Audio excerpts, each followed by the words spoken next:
శాంతి భద్రతలు ఇష్యూ చూస్తే అప్పుడు బాగుందా ఇప్పుడు బాగుందా? శివశంకర్ గారు సంక్షిప్తంగా చెప్పండి, టైం తక్కువ ఉంది. సార్ ఇప్పుడు ఒకసారి గమనించినట్లయితే వాళ్ళ లెక్కల ప్రకారం కేంద్ర నిఘా సంస్థ సంబంధించినటువంటి లెక్కల ప్రకారము ఒక ఉదాహరణ, టైం లేదు కాబట్టి నేను చెప్తున్నాను. అంతకు ముందు ఎట్లుండా ఇప్పుడు ఎట్లుండా అనేటువంటిది వాళ్ళే ఇచ్చేసేసి 2022-23 గణాంకాలు ఇచ్చారు కదా. ఇందులో 34,000 మంది మహిళల ఆచూకీ దొరకలేదని చెప్పి దీంతో పాటు ఇంపార్టెంట్ వార్తని మిస్ అయ్యాను. బాలికపై టీడీపీ మూక గ్యాంగ్ రేప్ చిత్తూరులో అటవీ శాఖ అసలు మహిళల మీద చేయి పడితే చాలు మొత్తం ఆ రోజే ఖతం అని చెప్పారు కదా చంద్రబాబు గారు, పవన్ కళ్యాణ్ గారు. ఇప్పుడు ఇట్లా ఇన్ని జరుగుతున్నా కూడా ఈ నేపథ్యంలో చెప్పండి. ఇప్పుడు నిన్న చిత్తూరు జిల్లాది చాలా దురదృష్టకరమైనటువంటి చాలా దుర్మార్గమైనటువంటి చర్య సార్.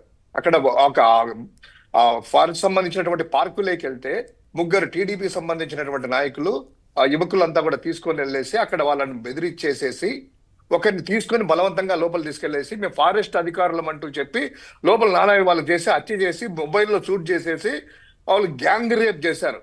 దానికి సంబంధించింది వాళ్ళ తల్లిదండ్రులు వాళ్ళు వెళ్తే కనుక ఆ కేసు కూడా పట్టించుకోలేదు. తర్వాత వాళ్ళు వెళ్ళి పట్టుకొని వాళ్ళని కొట్టిన తర్వాత పోలీస్ స్టేషన్కి అప్పచెప్తే మొదట్లో ఏమో ఇదేమో అత్యాయత్నం కేసు పెట్టి తర్వాత దాన్ని ఎవిడెన్స్ అన్ని కూడా ఉండి సీసీ కెమెరాల్లో చూపిస్తే తర్వాత అత్యాచారంగా పోక్సో కేసుగా ఇప్పుడు నమోదు చేశారు. వాళ్ళలో చూసుకున్నట్లయితే నవీన్ అనేటువంటి కార్పొరేటర్ తెలుగుదేశం పార్టీలో ఉన్నారు. తర్వాత ఆ ఎమ్మెల్యేతో కూడా దిగినటువంటి ఫోటోలు అన్ని ఉన్నాయి. ఎవరు ఏమైనా కూడాను కాసేపు తెలుగుదేశం వాళ్ళ పక్కన పెట్టినా కూడాను ఈ రాష్ట్రంలో మహిళల దుస్థితి ఎలా ఉంది, కనీసం పార్క్ కూడాను ఫ్రెండ్స్ కానీ ఫ్యామిలీ మెంబర్స్ కానీ వెళ్ళలేనటువంటి దుస్థితిలో ఈ రోజు ఉన్నాము. ఏదో అసెంబ్లీలో హోంమంత్రి గారు ఉన్నారు, మహిళ కదా, గతంలో ఇదే చంద్రగిరిలో ఇలానే ఒక బాలికను చేస్తే దాని మీద ఉద్యమం చేస్తే చెవిరెడ్డి భాస్కర్ రెడ్డి గారిని పోక్సో కేసు పెట్టారు, కాపాడినటువంటి చెవిరెడ్డి గారిని. ఈ రోజు ఈ విధంగా దుర్మార్గంగా ఉంటే ఈ పార్టీకి వెళ్లాల్సింది. ఏం చర్యలు తీసుకుంటున్నారు, ఎట్లుంది లా అండ్ ఆర్డర్ అనేటువంటిది తెలుస్తా ఉంది. ఇది ఒకటే కాదండి సార్, తరచుగా ఈ మధ్య వాళ్ళు వెళ్ళి బెదిరించడము, ఫారెస్ట్ అధికారులని మహిళల్ని వాళ్ళ నెంబర్లు తీసుకోవడము ఈ చేయడం జరుగుతా ఉన్నాయి. ఇక రెండవది, ఈ శాంతి భద్రతల విషయంలో కేంద్ర హోంశాఖ ఇచ్చినటువంటి లెక్కల ప్రకారము 2022-23 తీసుకున్నా కూడాను గణనీయంగా నేరాల సంఖ్య తగ్గాయి. సైబర్ కావచ్చు, ఈ విధంగా కావచ్చు. తర్వాత కేంద్రం ఇచ్చినటువంటి మార్గదర్శకాల ప్రకారము 60 రోజుల్లో ఛార్జ్ షీట్ వేయాలన్నా కూడా 91.5% ఛార్జ్ షీట్లు మనం ఆంధ్రప్రదేశ్ లో వేస్తే దేశం ఆవరేజ్ గా తీసుకుంటే 56%. ఇక రెండవది 34,000 మంది, ఇది ఇంపార్టెంట్ సార్, ఇది ఇంపార్టెంట్.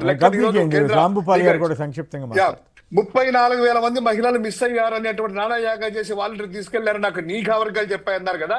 అదే నిఘా ఇచ్చినటువంటి లెక్కల ప్రకారము ఈ రోజు వాళ్ళు చెప్పిందే ఈ 2023 సంవత్సరంలో వాళ్ళకు తప్పమైనటువంటి సంఖ్య 4,100 అయితే 4,338 మంది మహిళలు వాళ్ళు కలిపి చేస్తే ఇమ్మీడియట్ గా 88.6% మందిని ఇమ్మీడియట్ గా తీసుకొని వచ్చేసేసి తల్లిదండ్రులకి బాలబాలికలు అప్పగించడం జరిగింది.